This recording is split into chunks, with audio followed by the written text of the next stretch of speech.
Good news to you and welcome to another fire episode of Under the Influence, where we as Campus Cry, we as the young adults of Spirit Embassy, we go and we delve deeper into relevant topics that are relevant to young people across the world. My name is Director Tazro, International Field Director for the Rebels for Christ Youth Ministry and for Campus Cry. And I'm here joined by my brother.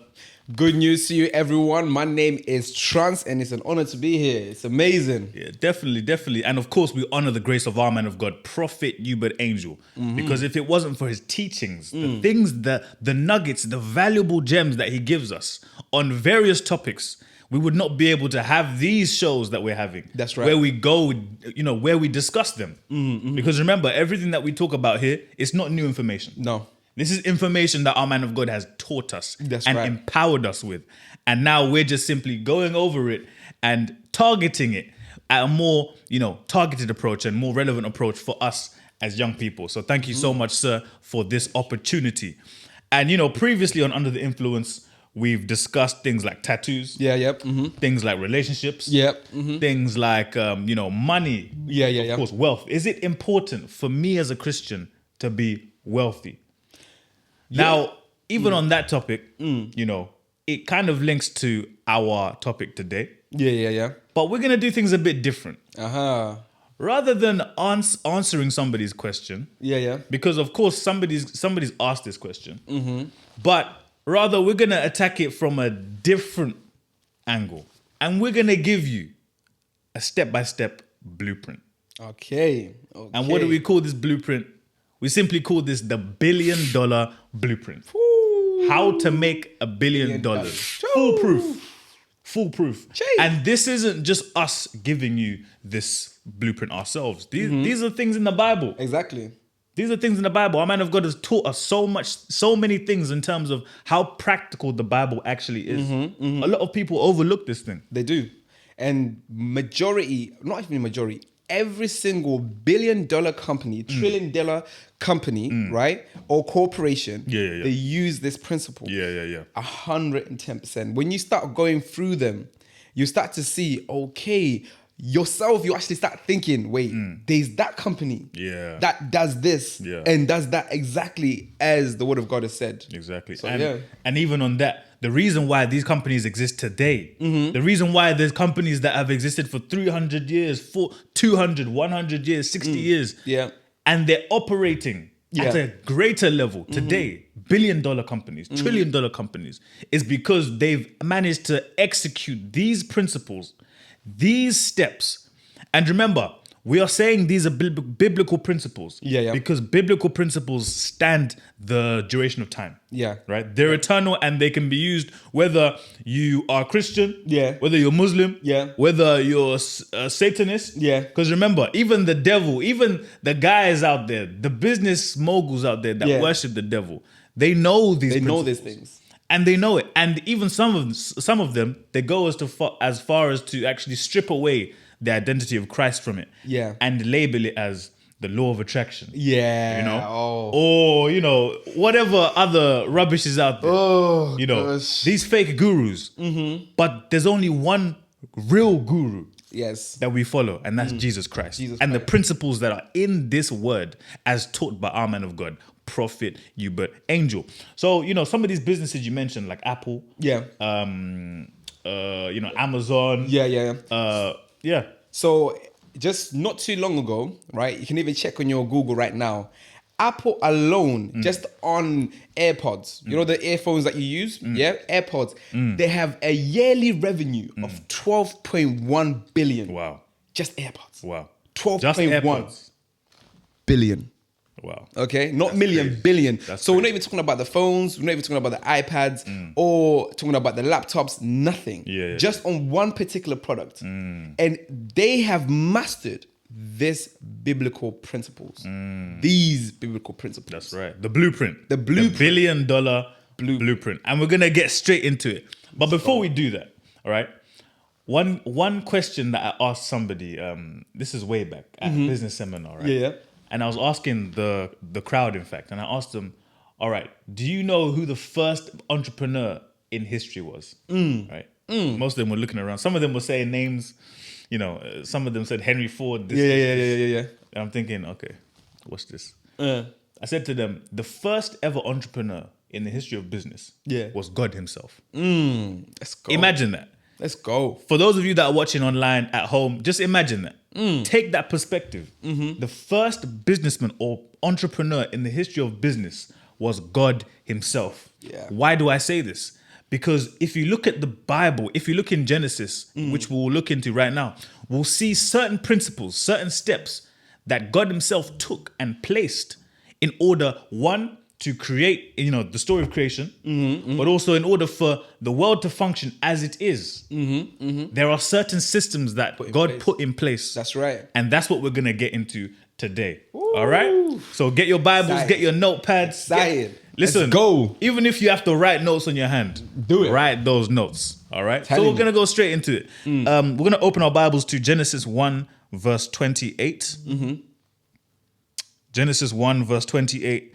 And it reads, And God blessed them, and God said unto them, Be fruitful and multiply and replenish the earth and subdue it and have dominion over the fish of the sea and over the fowl of the air and over every living thing that moveth upon the earth. Wow. All right? Yeah. That's it. That's it. That's the only verse you need in business. That's the blueprint. Now let's go to step 1. Break it down. Number 1, be fruitful.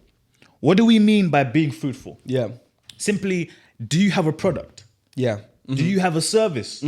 What exactly are you creating to sell to the world? Exactly. And that is one of the most important things, because even our man of God has said that the gospel, yes, the gospel is free. Yeah. But the means of actually getting the gospel from one area to the next is not. It's not. The materials to actually print off the content is not free. That's right. So what God wants you to actually be is to be wealthy. Is to be wealthy. Exactly. And you might be asking, but how what do you mean? Majority of the people or the prophets or the men of God in the Bible were wealthy. And God wanted them to actually be wealthy. So example, there's a story in Genesis 30 of Jacob and his father-in-law, Laban. Yeah. So now Jacob was working for his father-in-law for minimum wage. And he was getting paid pennies, right? Until God Jacob had a dream. Yeah. And it says the angel visited Jacob in the dream and said, look, instead of you actually getting paid this amount, there is actually a breeding system that I'm about to show you. Look at the spotted and the spotted sheep and goats. You know, the ones that are a bit darker gray and so forth. It says, get paid in that and then breed them. And what did Jacob do? As soon as he woke up, he didn't sit on it. He didn't say, these dreams of mine. I need to stop sleeping so much. It's a problem. He executed it.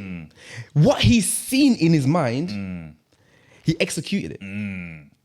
And our man of God speaks about the reason why people are broke is because they're stupid.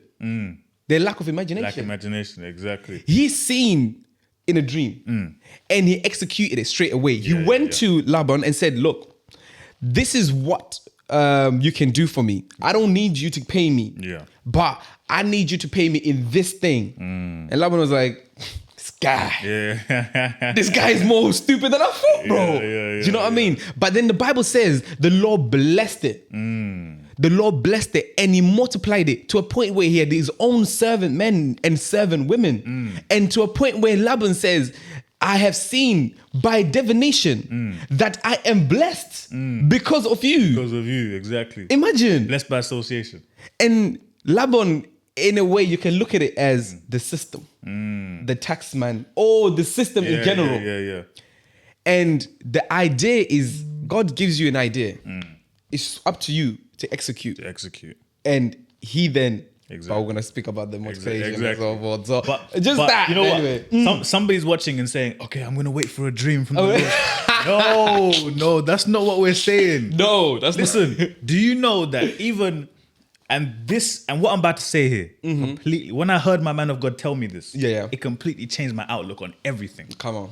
He said that if you understand, one, you're a Christian, all right? You have Christ in you, right? All right. So whatever idea you're thinking, Christ is thinking that idea. So why must you wait to hear an audible voice or a dream or some sort of vision or a lion right in front of you for you to know what to do? Come on. If you yourself awaken to the reality that I have Christ in me, I am Christ embodied, right? If you have that reality or awaken to that reality, trust me, every single idea you come up with, you'll think, okay, this is a good. Obviously, of course, every idea needs to be analyzed. Crunch the numbers. Yes, this is business. Yeah, all right. Yeah. End of the day. So you need to crunch the numbers, but at the same time, understand that these ideas are coming from God. These ideas have been embedded in my spirit for a reason. Maybe I randomly get an idea to start, maybe I don't know, maybe some sort of spa. Yeah. And this idea maybe came out of nowhere. Am I just gonna discard that idea? No. Of course, some ideas you can get, because maybe you're thinking about certain things, but some ideas, if you think, where was this idea coming from? Was I influenced by maybe a billboard I saw? Even so, even if you were influenced by a billboard you saw, the fact is, it's an idea that you're thinking. Don't neglect your ideas. Don't. And one thing our man of God always says is that your imaginative ability is your creative ability. That's right. Right? That's right. The level of which you can imagine is the level of which you can create. That's true. And that's the principles of business. That's true. If you take a look at, and just to slightly digress, if you take a look at the story of creation in Genesis, that first chapter, do you know God hadn't even created anything there? I'll say that again. Hey, say it again. God had not created a thing. When the scriptures are saying, he created this and he said it was good. This next day, this. He hadn't created nothing. Nothing at all. It's only until the next chapter that we see, okay, this first chapter was actually just more of like a blueprint. Yeah. Then things came to be. So when you think of, or when you analyze and understand the imaginative ability you have within you, it's God-given. It's for a purpose, and it's for the purpose to create. And that's what we're going to delve into today. The 4 steps of creating $1 billion empire. And if you can make £1, if you can make $1, trust me, you can make $1 billion. Exactly. Simple. So we did mention number 1. Yeah. It's fruitful. Fruitful. All right. So we mentioned number 1 is having a product or a service. Yeah. Right. Now, of course, you mentioned Apple, AirPods. Now, what if maybe it's not a product that I want to sell? Maybe it's a service. Yeah. All right. There are service-based businesses out there. Yeah. And I'll just briefly give an example of myself. Yeah. Currently I'm still in the service accommodation business, and I started this business with my brothers when we were still in university. Yeah. Right, 2019. And it was my 2 brothers. And one of my brothers, it was his idea actually, because back then I wasn't really into property. Of course, I was kind of, but I wasn't really into it. But he was, and he still is. And he came to me and he said, "Listen, I just learned this new strategy from this guy online," and he was telling me about it. Yeah. And he was breaking down the figures. At first, I was like, okay. Then as I was hearing the figures, I was like, okay, it's making sense. It's making sense. The money's making sense. And the difference, for those of you that are watching that might not know, the difference with service accommodation compared to if you were to rent out a property. So service accommodation is simply when you have a property and you rent it out on platforms like Airbnb. Yeah. Right. So you rent it out as almost like a short-let holiday stay type of, property. And you rent it out on Airbnb, Booking.com, Vrbo, all these different places. And how you do that is you simply approach a landlord or the owner of the property, or maybe you are the owner of the property yourself. And if you are approaching a landlord, you strike a deal and you say, "Listen, I'll pay you so-and-so month, rent a month. And in exchange for that, please allow me to use your property as an Airbnb." Yeah. If they agree, perfect. You sign the contract, you list it on Airbnb, and you get things rolling. Yeah. So my brother came to me with this idea in December, before Christmas. Yeah. And January the 1st is when we decided, right, let's action this thing. All right. 26 days later, we managed to not only get the funds together, us three as a trio, we managed to get the funds together to actually get this property. But also we managed to actually get the property, the keys. So the deal that we struck with the landlord was we paid him 6 months upfront rent. And that allowed us to obviously use it how we wanted to use it. And we listed it up for, I think it was 146 a night. Okay. Right? And average occupancy maybe is like 21 days. Right? So if we crunch the numbers down, if we say 21 days times £146, that's £3,066. Our rent a month was 1,650. That's good. All right. So that means our profit is 1.4. That's good. Profit. That's good. Obviously, take away the cleaning expenses, laundry expenses. You're still looking at 1.2. That was good. All right. And that's between us three. That's good. That's good. That's good. And that's one property. Of course, now as we've progressed over the years, now we have multiple properties. And some of them are in Birmingham, some of them are in London. Of course, some over the years, as certain circumstances change with the landlords themselves. You know, maybe we let go and we just get another one in a different location. But we've grown in those 4 or 5 years in that business. Because we understood, okay, listen, there's a market for this. And it's still pretty early. What can we do? Let's get into it.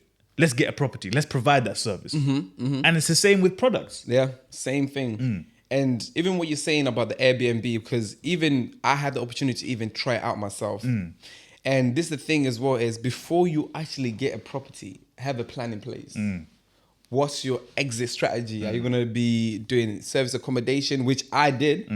And it was amazing. So what we did was we rented out room by room, and we had easily over 70% occupancy a month, easily, because people wanted cheaper rooms. They just wanted somewhere to just stay. But obviously you have to be mindful that the rooms that you actually rent out, they have to meet a standard. You have to have a TV in the room. You're gonna have to make it look good, you know, because the people are sharing the kitchen, which is already bad enough, right? The good thing is we had 2 bathrooms, you know, so we could separate male and female and so forth. But the kitchen, you're still sharing it, so the room has to be up to scratch. And we were getting over £3,000. We're getting probably about 4,000 that area a month, and the rental was like 1.4. So we're making easily £2,000 a month, 2.2 a month, and so forth.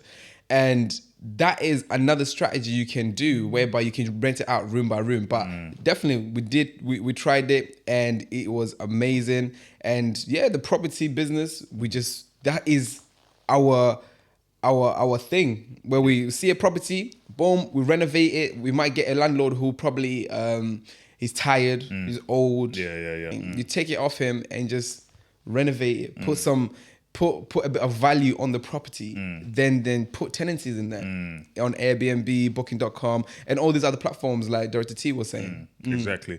Now somebody might be saying, all right, you're saying, you know, service-based property, this, that. But what if I don't have any capital to get into the business I want to do? If it's service-based. But the truth is, of course, some businesses, I understand, you may need a certain level of capital. Of course. But the general idea of business is you don't need capital to start. No, not even. Let me give you this example for those of you that are watching. If you maybe have a laptop, right, and you go on Fiverr.com, Fiverr.com, and you register as a partner, and you start advertising your services on there. Maybe you design websites. Maybe you do digital marketing. Maybe you do voiceovers.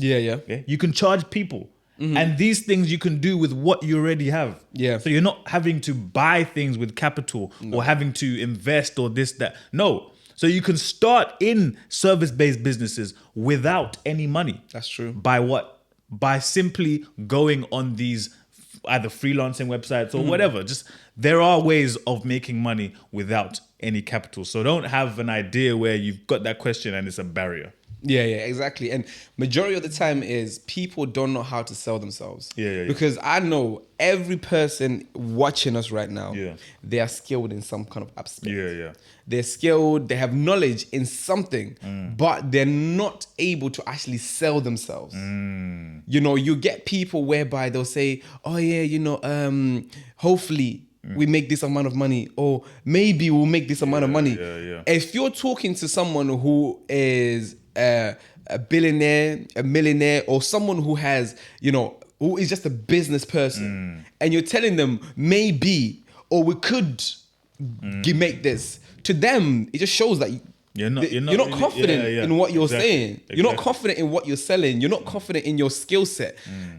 They want to hear, by this time next year, that kind of boldness that our man of God has. Whereby he'll prophesy to you and say, by this time next year. Or by this time next week, this will happen. The person who's receiving that, they're like, 100% is going to happen.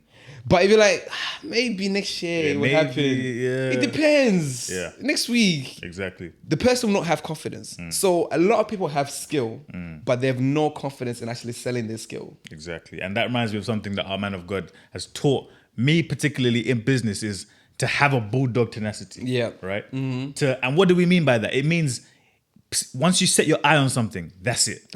There's no maybe, there's no ifs, there's no buts. Nothing. That's what you're going for. And that's the character of businessmen. A lot of people, when they meet business people, they might think, oh, that guy's arrogant. But no, it's not. That's just the boldness. That is the tenacity that we're talking about. And that's what you need. And that's part of these steps. The only way for you to have a certain level of boldness or tenacity or confidence is by understanding, okay, there's this gap in the market. Maybe I'm actually the one to fill it. Imagine that. Imagine the businesses that exist today, the multi-billion-dollar empires that exist today. What is it about those founders or the people that kickstarted those businesses that's different to you and I? Nothing. Apart from the fact that they went for it. They had a different level of boldness and went for it. Right now, we actually have a better advantage because we have things like AI, the internet, right, at our disposal. So we can do things that maybe people 60 years ago couldn't do. And this is the thing as well, like you have all these platforms and you're not thinking, how can all these platforms actually make me money? People are using AI to sound like Drake. You know? And you're thinking, you show your friends, yo, guess who said my name? Drake. No, he didn't. He did not say your name. You're just using AI for that aspect. You're using TikTok to just dance, which is all right, but you know, there's also, when you see in TikTok, there's people selling products. In the same platform, you're dancing, someone's selling products. Even the guys that dance. Most of them, the smart ones at least. They're actually dancing paid, like they've been paid to dance to songs, to promote the songs. So if you're a dancer, tell all the people, look, I'll dance your song. $30 or whatever, depending on your, obviously your influence. You know, like you charge regarding to, I mean, in terms of your influence and so forth. I'll dance your song for this amount of money. And you dance and you put it on your story or you put it on your feed, whatever it is. But just dancing, doing all this, nah. Billionaires always, everything that they do, they always think, how can this thing actually make me money?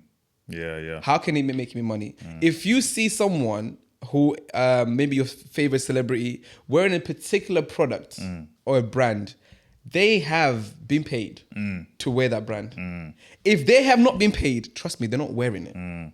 They're not wearing that brand. So their mindset is always business. Their mindset is always business. Constantly. And that reminds me of our man of God himself, Prophet Angel, you know. And you've mentioned this before, how, you know, he's always in a constant state of, okay, what are we doing? Whose money are we taking? Whose money are we planning for? How are we making money? What businesses can we start? As a millionaire, as a billionaire. Imagine. Right? And listen, please, for the skeptics out there. Tell them. I'm not saying billionaire by faith. No. I'm telling you, certified billionaire. As a billionaire, what need would a billionaire have for more businesses? They're already a billionaire. Exactly. So that goes to show it's in him. It's the DNA. The DNA of a billionaire. Exactly. What makes somebody a millionaire and a billionaire is not how much is in your account, but you, how you operate. What is your conduct? What is your character? What is your capacity? Just like our man of God always says, you know, 2 things in life that are important. 1, capacity, and 2, character. Build your capacity, increase in value. So knowledge, get knowledge, you know, build yourself up to a point where you have capacity.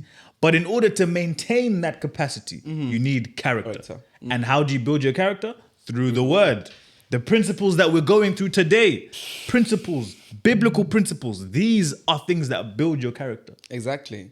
And in terms of even capacity, like what Dr. T was saying, and our man of God, Prophet Yuba Angel, saying you choose what area you're going to tackle. Yeah. Build capacity in that area. Yeah. And trust me, money will just come and be like, looking, okay, that is it. The more you know regarding that area, trust me, money will come to you. Then character is what I'm going to speak about, saying that it's through the word.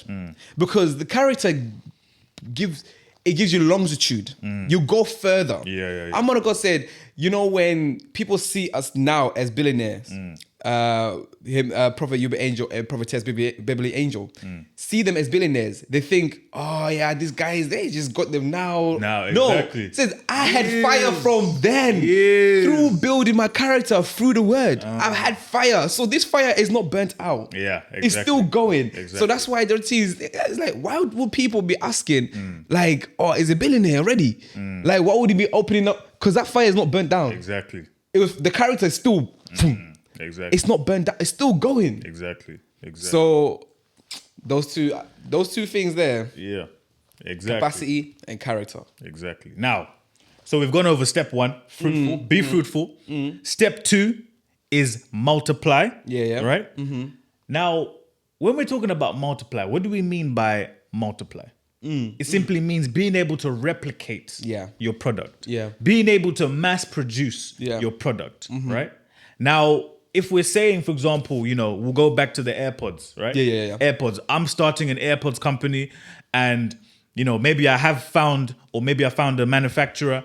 How can I make sure that thing is, you know, mass produced? And how can I make sure it's replicated? Yeah. What do we mean? Yeah. If I have a set of AirPods right here. Yeah.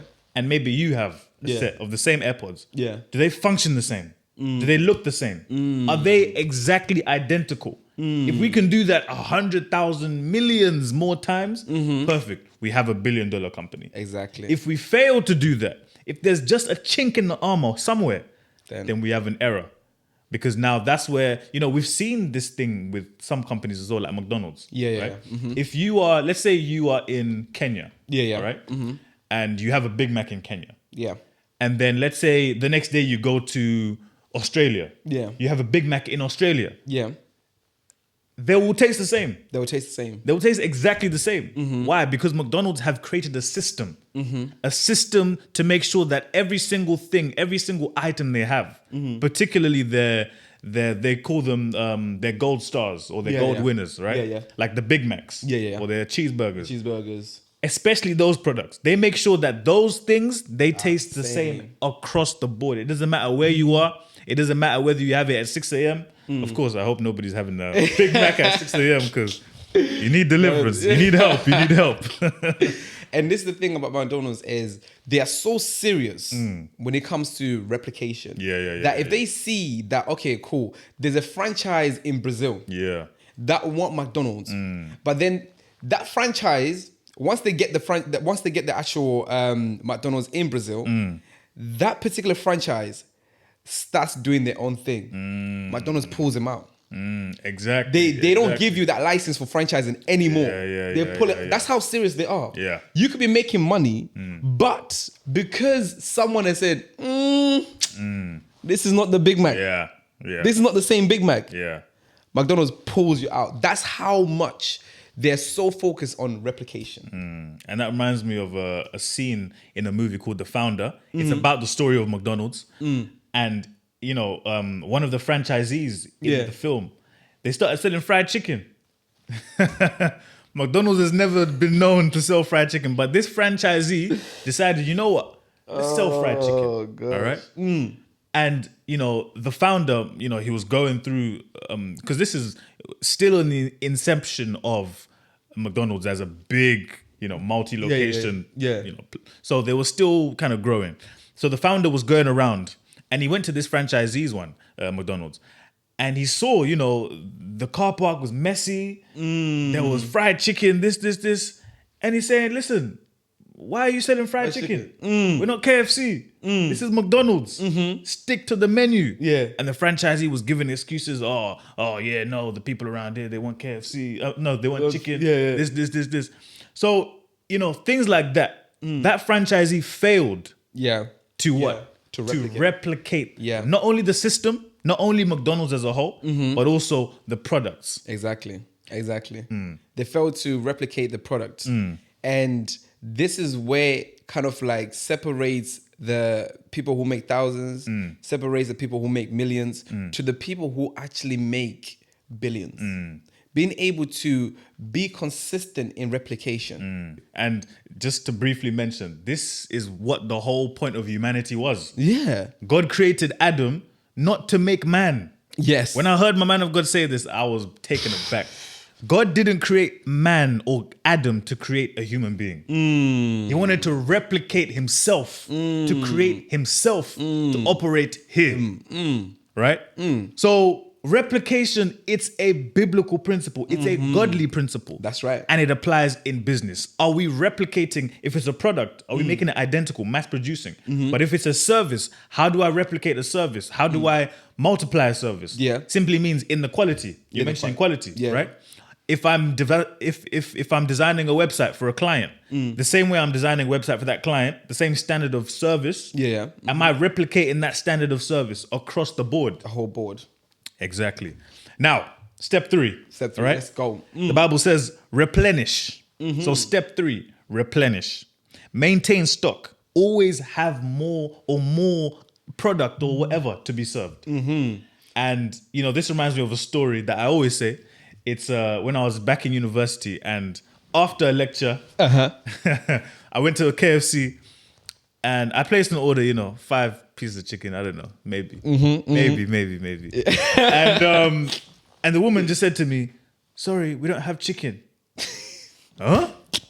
I'm in KFC. I'm actually in KFC. How are you telling me there's no chicken? So it turned out, you know, it was a whole UK-wide thing and there was a problem with their stock. So they failed to replenish. They failed. There was a chink in their armor on stage 3. And for some period of time, I myself had blacklisted KFC. And I'm sure a lot of people did blacklisted KFC. Because I was thinking, how you telling me there's no chicken at KFC? You're called Kentucky Fried Chicken. Exactly. Okay, you need to have chicken. So for chicken, I had to go to a Bossman's, you know. A Bossman's down the road for some chicken. But because I realized Bossman has mastered the replenishing, but KFC haven't. So, you know, that's important. Step 3, replenish. And one of the hacks of that step that our man of God has taught us is that there's something called white label. Yeah. Right? Okay. White label. What is white label? White labeling is simply, let's say I have the idea, right? Of maybe some trainers. Yeah. In fact, no. Let's say an energy drink. Yeah. Right? I have an idea for an energy drink. Yeah. You are a company that manufactures energy drinks in Sweden. Yeah. I'm in the UK. Yeah. Right? But you offer white label. What does that mean? It means that you can produce the products that you've been producing before I even stepped on the scene. Yeah. But I come to you and I say, listen, I want to put my branding on it. And you ship it. Yeah. As mine. All right? That's what they can do. And then there's private label, which is the same thing, but now I have a more intricate input on what ingredients are in there. Yeah. Maybe we can reduce the sugar levels. Maybe increase the caffeine content. Yeah. That's private label. That's when now I have more of a direct input on the product itself. Now, that's how you can kind of overcome the whole problem of maintaining stock. Exactly. Because you don't have to maintain stock in your 1-bedroom apartment. Yeah, you don't have to. You don't. There's even drop shipping. Drop shipping? Yeah. Drop shipping. One of my people that I've helped in business, I helped them start a drop shipping company. And what she drop ships is like customizable bags, customizable t-shirts. Nice. So she has a website. I helped her establish a website. And on that website, of course, there's the products, but on the website, there's the option to customize. So whether it's text, whether it's picture, whatever. Yeah. Now, the website itself is linked on the back end to a manufacturer in China. Now, that manufacturer, they get that order. They see, okay, Sophie from Timbuktu wants a brown t-shirt with the yellow text on it, right? They manufacture it. They ship it from their factory. Exactly. I don't have it. Yeah. And they don't ship it to me for me to ship. No inventory. I don't touch it. But yet the money comes to me. And of course, because the website is linked on the back end to the manufacturer, the manufacturer gets their standard price cut. Yeah. That's another way. So there's white label, private label, drop shipping. Of course, learning how to do it yourself. But that also depends on, do you have the capacity to be able to do it yourself? Remember, that's capacity, character. Our man of God always says that build capacity and maintain that capacity with character. So replenish. This is something which Amazon have mastered. Yeah. I remember I was telling you one time, I was like, I got a parcel the same day. Same day. I ordered it the same day. And I got the parcel. Just imagine that, ordering something at 7 a.m. and getting the parcel in the evening, 10 p.m., 9 p.m. The same day. That's crazy. So hence why you can tell that Amazon is a $1 billion business. Not only are they able to replenish, but they're able to actually be, which is one of the other steps, which I'm not going to mention. Final step. This is one of the steps. So, but Amazon is able to replenish. Exactly. They are able to replenish. And the thing about Amazon, right, which I'm going to lead into the final step now. The Bible says subdue and dominate. All right. So that's step 4. Subdue and dominate. That's right. Amazon is the largest and biggest online marketplace today. Wow. Imagine that. Wow. Over eBay, over, I don't know what other platforms, Facebook Marketplace, which is quite recent, but it's still an online marketplace. But why is Amazon so big? So big. Why is Amazon? Why can't Amazon be trumped? Because like you're mentioning, the customer service. And one thing that I learned from Jeff Bezos, he once said that our main mantra as a company is we focus on the customer service. Yeah. That's why they dominate. Because they focus on what? The customer service. And of course, over the years now, they have their own branded products, which, like you said, over time you learn from other, and then you manufacture yourself. That's the monopoly. So on their platform, they have their own Amazon Basics and Amazon Essentials products, but also they allow other manufacturers and sellers to sell their items on that platform. So goes back to access. Exactly. Access over ownership. Exactly. Why should I manufacture everything or own everything? Why not just give some of these guys access and I can make money off of their products? And Amazon have dominated in not only online, but in terms of the reason why even the delivery service is so powerful is because they're using the same concept as Uber. See, like we were talking about, saying learning from others to better your own business. So now they're getting guys to, example, if you have a van, Amazon will then say, okay, cool. What does your van is like? They'll kind of like, inspect your van to see, okay, does it meet a good standard? Okay, cool. No worries. Boom, they slap on the Amazon sticker on your van. And they say, cool, we'll give you this delivery routes. So example, if you live in, let's say in London and Hackney, it's London, you live in Hackney, they say, okay, cool, we're going to give you Hackney It will give you probably 7 to 10 houses to deliver in Hackney. Do you know what I mean? You're thinking, I'm in my area. Yeah.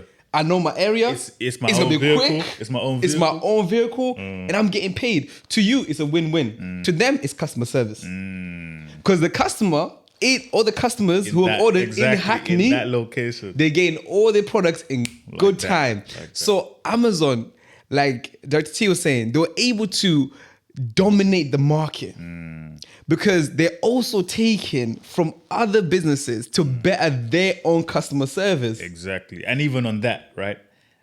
The definition, or when we say, when the Bible's saying subdue, dominate, that simply means accepting no competition.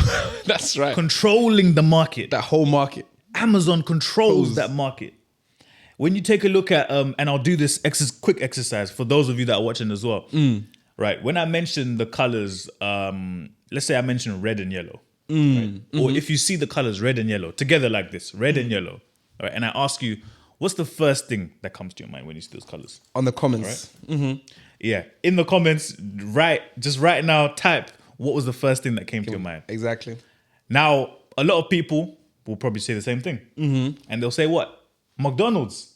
Exactly. Why? Because McDonald's have, through their branding alone, through their branding, because we've seen red and yellow, the combination so much associated with McDonald's, they immediately, just off the branding side, they've already dominated your mind by being that representation of those two colors. Exactly. Right?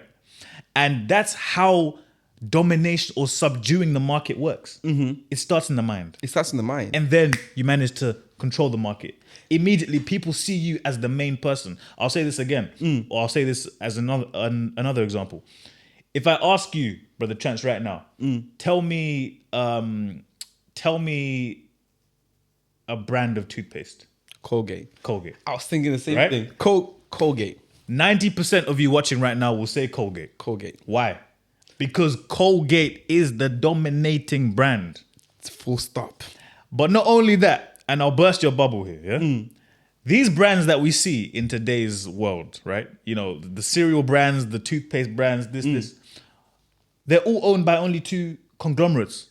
Wow. Two or three companies own these. Yeah. But you'll see certain companies or, certain brand adverts seem like they're competing against each other. Yeah. It's all a game. It's all fake. They are all owned by the same companies. And these companies are making money whether you go with Snickers or you go with Mars. Yeah. Whether you prefer Kit Kat or you prefer whatever. Yeah. Right? Cadbury or whatever. Exactly. They're still making money.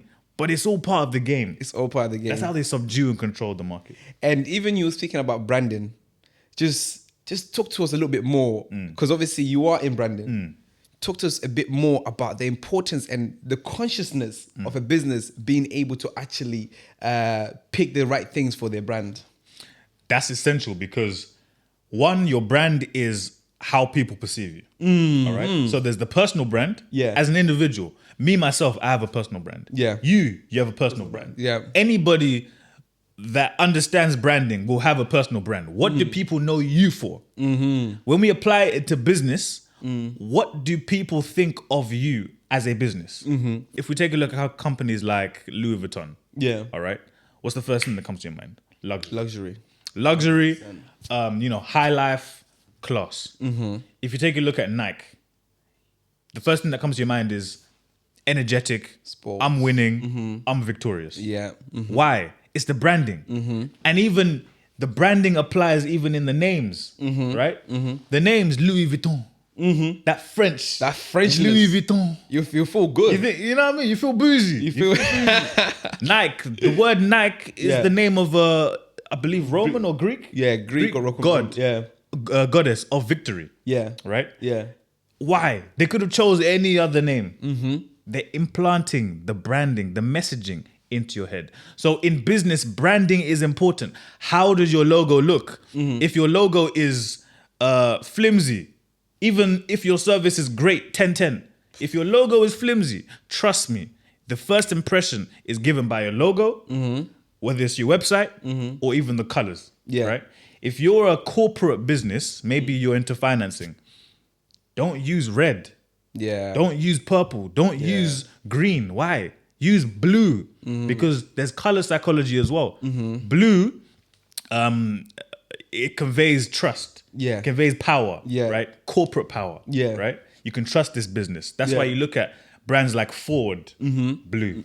All these brands, blue. Blue. You look at McDonald's, red. Why? Because red invokes an emotion of attraction, hunger, desire. You look at other colors, yellow, green, all these things invoke emotions. And even if you see like you were talking about how McDonald's has red and yellow. Yeah. If you see brands like Coca-Cola, red. And even in their advertisement, every advertisement of Coca-Cola, people are having fun. They have put it in your head that when you have Coca-Cola, you're meant to have fun. Exactly. You're meant to be having joy. You're meant to be... I remember when I was a kid, they used to be like... I used to look forward to the Coca-Cola Christmas adverts. Oh, yeah. I was gassed. Yeah. Why? Because... Now they've put it in your head that your Christmas meal needs us. You cannot have fun until we're in your house. Yeah. You know what's crazy? One thing I learned is you know Santa Claus, right? Yeah. This fake figure. What we see, the colors, the red, white, black belt. Yeah. You know who made that? Ooh. Coca-Cola. Wow. Coca-Cola, the Santa Claus. Wow. The Santa Claus that we see today was created as a marketing ploy by Coca-Cola. That's why, that's why, like you're mentioning, Coke, it's so, when it's Christmas time, you see all of these ads. Yeah. It's these guys that made Santa, or the Santa Claus with, the white beard, red hat, red. That's Coca-Cola. Coca-Cola made it. Makes sense. What? That's why automatically, branding. If you just think Coca-Cola, you might think Santa Claus, Christmas. Yeah. Or if you think Santa Claus, you might think Coca-Cola. Why? You've associated Coca-Cola, Christmas time, joy, festivity, happiness. And that's all part of selling emotions. Wow. A man of God once taught me that why these businesses are so successful is because they don't sell the product. They sell a feeling. Right? So we mentioned these feelings. What feeling are you trying to sell? Or think, with my business, instead of trying to sell the business, what feeling can I sell? That's amazing. That's amazing. So you with business, you have to be conscious about everything. Nothing can just be like, Everything has to be, you have to be conscious about it. Yeah. The branding, the audience, where you're selling the market. You don't expect to be selling a luxury brand in your village. Okay? They don't want to buy a shirt for £100 or $100 in your village. Trust me, they don't. So you have to now think, okay, cool. I have to come out my village to go to metropolitan city. Because majority of the people in the metropolitan city, they will have money to buy that $100. I can possibly convince them more than I could in my village. So everything is conscious. Targeted. It's targeted. You're targeting. You're actually doing a particular research on every single thing. So yeah. Exactly. So final step, we've just mentioned, subdue and dominate. Whatever idea that is that you have, whatever business that we're in, we need to ultimately look at how are we subduing and dominating. And of course, the key to subduing and dominating the market is to create your own market. So what do I mean by this? This is the final point. What do I mean by this? It simply means if you know, certain industries, they're very saturated. What's an industry that's saturated, for example? Let's say clothing. Clothing, that's a good one. Clothing's very, very, very saturated. But now, if you make your own niche, if you make your own market, right? And maybe you say, even then, it's still pretty saturated. But let's say you made a niche in clothing, all right? And you said, I'm selling clothing made out of cactus leather. Right? I was watching this video quite a while back. And these Mexican guys, they started a business making vegan leather. And the leather is made out of cactus. And I was thinking, what? Cactus? Because to me, leather is animal skin. Yeah. So I'm thinking they're making vegan leather. Wow. And I saw the whole video, the process, and I was like, wow, I was amazed. Wow. And even though these guys may not even be vegan, they've understood there's a vegan craze right now. Wow. All right? Yeah. There's a vegan craze. A lot of people, and and one thing about vegans, please vegans, don't come for me. If you're vegan, you know what that means. You know what that means. It means the Bible's saying you're weak. You need meat. You need meat. But you see the vegans, one thing about the vegans is they will splash their money. They don't care. At their lifestyle. They will, listen. They'll try to convince you. Exactly. The pricing of some of these vegan products anyway is high. It's high. And they're still selling these things. Exactly. And they're still buying these things. So these guys, these are two Mexican guys. They started that, right? That's a niche. Yeah. Vegan leather items, vegan leather jacket, vegan leather bags made out of cactus. Amazing. Specifically cactus. Amazing. There's these two girls who went to university to study interior design and so forth. And they also seen the market in the vegan community. Yeah. So now what they're making is furniture, like chairs, out of like cow, dung and so forth. Yeah. So they're actually making chairs and tables out of animal waste. And they're saying, it's good for the environment. So they found that people want the environment to be environmentally friendly. Yeah. Don't get me wrong. These guys are not vegans, but they've seen the market. Yeah. And they say, and there are people who are actually buying the furniture because there is a niche. There's a niche, exactly. There is people who are going towards that, that kind of niche. Yeah. Personally, me, I will not feel comfortable sitting on cow.